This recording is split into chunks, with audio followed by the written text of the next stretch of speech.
Okay, what we have here, I have a 2014 Keystone Bullet 310 BHS. This is a bunkhouse with a kitchen slide. The vent hood does not have an external vent. In other words, when you turn the fan on, all it does is circulate the air over the stove. There's no vent to the outside. Why is that a problem, you ask? Well, number one, every time you try to cook something, the smoke detectors go off. Any kind of cooking fumes, of course, come back into the camper. So basically, and another thing is that the fan, when turned on, it blows out the burners because it blows back down on the stove. Now, at first I thought this was a problem that maybe it was a mistake on the part of Keystone. They forgot to do it. They forgot to do something about it, but it's not a mistake. It's an intentional mistake, I guess you'd call it. They chose to do this probably in the interest of trying to save a few bucks. That we could debate all day long about whether the customer's best interest is at heart or not. But in any event, what I'm going to do, I've ordered an external vent, a black plastic external vent, to be delivered. I've ordered it from eTrailer.com online. It's about $7 plus $4 shipping. There are two different sizes, and then when I say size, I'm talking about the depth where it goes through the wall. Most of this will be just narrative today, and when I get the vent, I will talk about it. But today I'm going to show you my prep and what I've discovered thus far. One of the things that I discovered is they moved the vent slightly away from the wall. You can see the space back here. That space is not there when there is an external vent. They simply move the vent hood up adjacent to the wall. Now, I can do that, and I probably will do that, but I'm also exploring how I can make a duct work that will attach to the exterior vent, and then of course attach to the vent hood. But if push comes to shove, I can always just move it right up against the wall like they do in all of the units that have that. So that's an option. The first thing I'm going to do is I'm going to remove the vent hood from its location and open up the hole in the back. The hole in the back will be right behind this fan right here, and there is a knockout plate. There's a hole already there, but there's a plate over it, and I'm going to remove that plate so that the opening will be ready for the vent. There are 4 screws. There's one right there. There's one right there. There's one right there, and one over here. And those 4 screws are what hold the vent hood to the bottom of the cabinet. There are wires coming from this, obviously, because you got a light and a fan, but the wires are 12 volt, and so there's nothing here dangerous like a 110 or whatever. So all of the wires are hidden inside this area right here. The bottom of the shelf is right here. Then there is a piece of paneling under the bottom side, and then of course the wires are in between there. So there's no issue with the wires. There are no electric in the walls. I have determined with no help from Keystone. I requested a graphic of this wall, a schematic showing what's in the wall, and their response was, take it to the dealer. Dealers will not do the type of modifications I'm getting ready to do. They will only repair it back to like factory. And frankly, I don't want to go and have them do that because the cost would be prohibitive even if they would. It's a very simple process, and I'm going to do it myself. So just hang on, and I'll document this so that anyone who tries to do this, it'll be very simple. It looks like a very simple job. Okay, the first thing I'm going to do is remove these 4 screws. And if you don't own what they call a clutch head or square head tip drill bit, you might ought to go somewhere and get you one. You can get these at any place that sells tools, Harbor Freight, Lowe's, Home Depot, whatever. And because if you own an RV, you got to have one of these, because all of the screws in the RV have this clutch head screw, the 4 screws. So first thing I'm going to do is I'm going to take those 4 screws out and remove the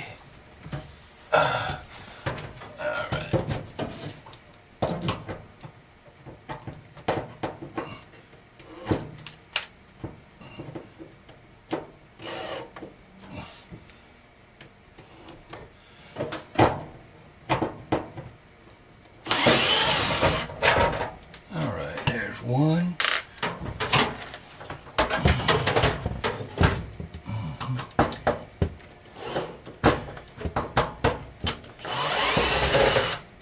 And there's 2.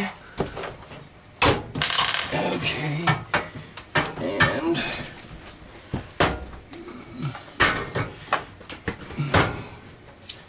the 3rd one is right here. So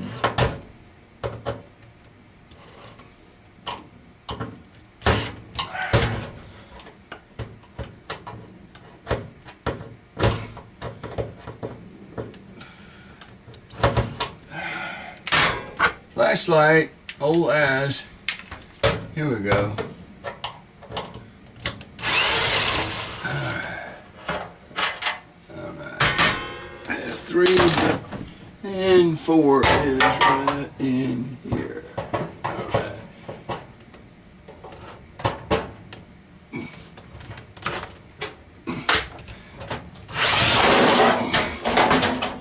Alright. 4 screws. And the thing dropped. There we go. Okay. See how that works? Alright. Now, put all your screws in a safe place. Unlike me, I usually put them somewhere and lose them. But we got them all 4 right there in a safe place. And what I'm going to show you now is the back. You can see this knockout plate. And the plate is simply stopping up the hole for the vent. You can see it goes right here, and it goes along there, and it goes up here like this here. And what I'm going to do is I'm going to remove this plate and make an opening for the vent to come in. Alright. Not knowing what it's going to take to do that, let's just turn it up here and see. Okay, well, one thing you first discover is this is made out of very, very, very cheap stuff. So, alright, what we're going to do, we're going to go get a screwdriver.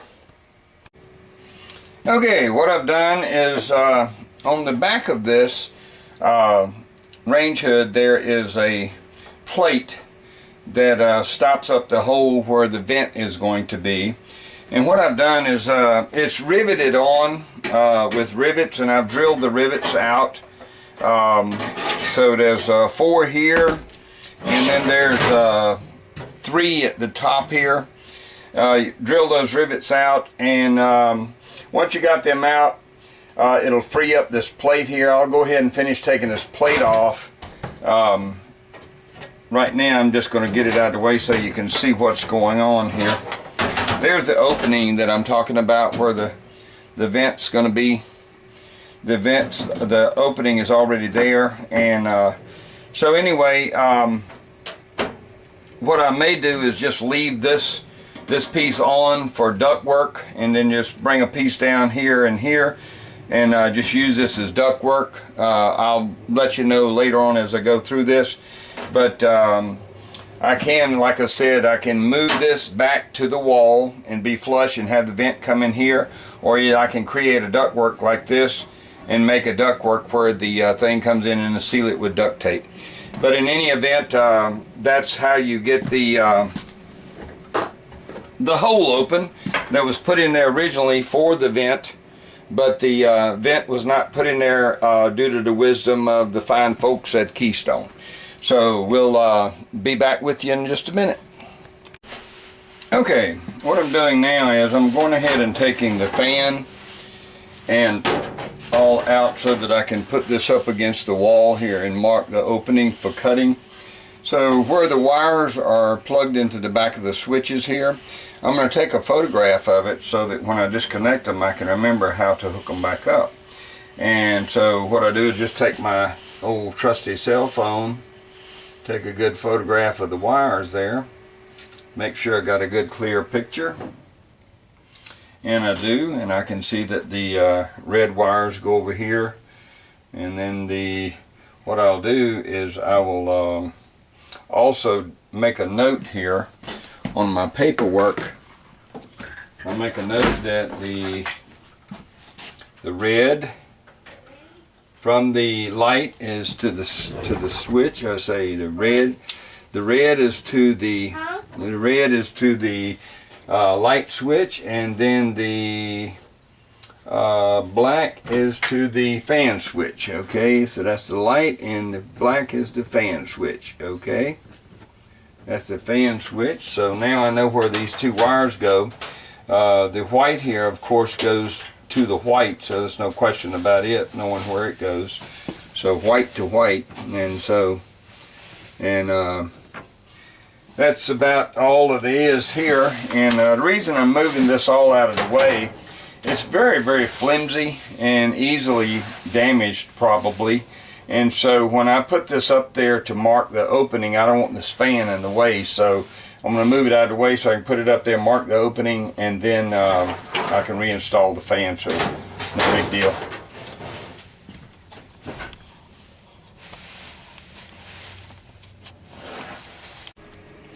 Well, we got the fan taken off, and we have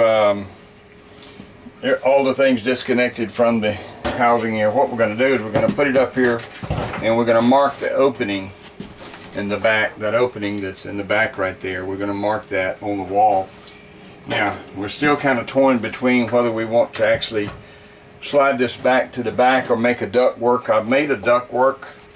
I had some plastic sheeting and I made some duct work, and it may or may not work. I don't know yet.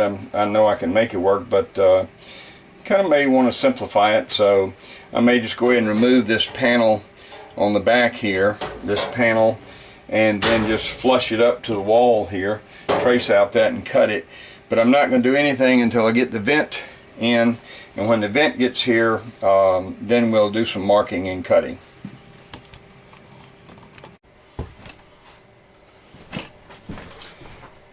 Okay, what we've done is we've temporarily mounted the hood back in place, and we've marked the opening on the wall. We do have the vent, they did come in yesterday, and I've taken this vent apart. Actually I ordered two of them, and this is the outside part of the vent and this is the inside part. I'm going to use this as a template to mark the opening for cutting. The opening in the back of this housing is slightly smaller than the opening of the vent, so I'm going to have to go just a little bit outside of this marking in order to make a hole big enough for the actual vent to go through. So I've marked the opening that was covered by this plate, and it's quite a bit smaller, as you can see here. This plate will actually go inside of it with play. So what I'm going to do is I'm going to measure the width of this centered on that square that I've measured on the wall using this as a template. And I've decided to slide this all the way